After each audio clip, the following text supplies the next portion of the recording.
It is expected that Samsung Electronics would include its mobile application processor AP/the Exynos 2500 in their next-generation strategic smartphone, the Galaxy S25.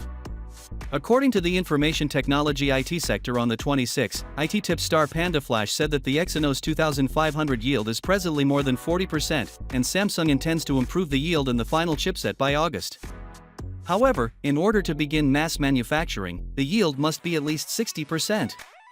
Recently, several experts claimed that Samsung Electronics may employ all Qualcomm processors in its next-generation strategic smartphone Galaxy S25 series once again.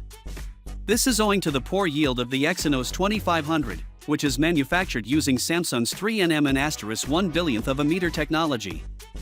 According to claims in the Chinese media, the Exynos 2500 yield was only about 20%.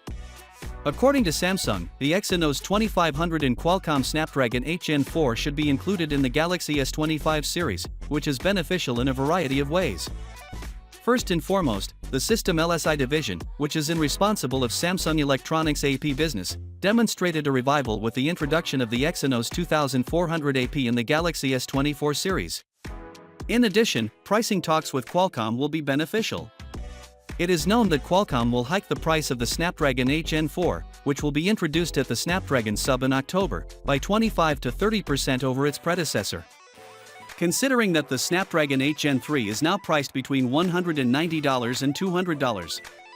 Snapdragon 8 Gen 4 is $237.05 to $260.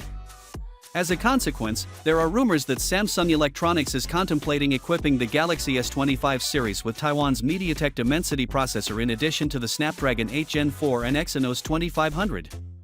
If Samsung manages to improve the Exynos 2500 yield to more than 60% by August, would they still contemplate employing the MediaTek Density chip in the Galaxy S25 series with the Exynos and Qualcomm alternatives, or will they stick to just two processors? Finally, what are your thoughts about it? So with that being said, let me know your thought in the comment below, and if you are new here, please subscribe. Peace out.